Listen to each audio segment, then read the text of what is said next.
సొగసరి start చేసిన 5 మంత్స్‌లో first time ఒక శారీ డ్యామేజ్ అని వెనక్కొచ్చిందండి.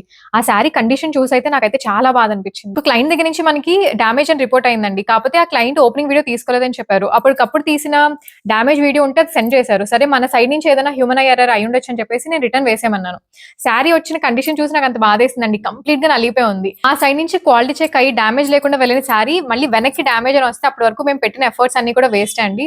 సో మా పెయిన్ అర్థం చేసుకొని మీరు ఈ ఒక్కటి చేసి పెట్టండి. పార్సెల్ వచ్చిన తర్వాత ఓపెనింగ్ అన్ఎడిటెడ్ వీడియో మీరు మాకు చూపిస్తే ఏదైనా డ్యామేజ్ ఉంటే దాంట్లో అది ఎక్స్చేంజ్ చేసే రెస్పాన్సిబిలిటీ నాదండి. సొగసరితో స్టార్టింగ్ నుంచి ట్రావెల్ అయ్యే కస్టమర్స్ అందరికీ తెలుసండి. డే 1 నుంచి నేను ఒక్కదాన్నే ఉన్నప్పుడు కూడా ప్రతి సారీ ఓపెన్ చేసి నేను క్వాలిటీ చెక్ చేసిన తర్వాతే పంపించేదాన్నండి. అండ్ ఆ ప్రాసెస్ అంతా కూడా నాకు మోర్ దెన్ 20 మినిట్స్ పట్టేది. అండ్ ఇప్పుడు కూడా మా స్టాఫ్ ప్రతి సారీ కూడా క్వాలిటీ చెక్ చేయడానికి మినిమం 10 మినిట్స్ అన్న పడుతుందండి. సారీస్ అన్ని కూడా మేము క్వాలిటీ చెక్ చేసి ఏదైనా డ్యామేజ్ ఉంటే పక్కన పెట్టేసిన సారీస్ అండి. జస్ట్ మీకు చూపిస్తున్నాను అంతే. ఇదిగోండి ఈ సారీ ఇలా మిస్‌ప్రింట్ వచ్చిందండి. అండ్ ఈ సారీ అయితే ఇదిగోండి ఇలా చిన్న హోల్ కింద వచ్చింది.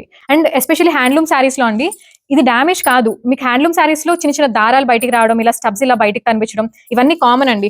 నేను ఈ సారీ ఒక క్లయింట్ అడిగారని చెప్పి ఇదిగోండి ఇలా ఉంది మ్యామ్ అని చెప్పేసి నేను ఫోటో కూడా క్లియర్‌గా తీసి ఆ క్లయింట్‌కి పెట్టాను. క్వాలిటీ చెక్ జరిగేటప్పుడు మీరు వీడియో కాల్‌లో కూడా జాయిన్ అవ్వచ్చండి. లేదంటే కంప్లీట్ సారీ వీడియో పెట్టమన్నా నేను పెట్టేస్తాను మీకు. కానీ ఇప్పటి నుంచి సొగసరిలో ఓపెనింగ్ వీడియో లేకుండా మాత్రం ఎక్స్‌చేంజ్ ఉండదండి. థాంక్ యూ సో మచ్ అండి.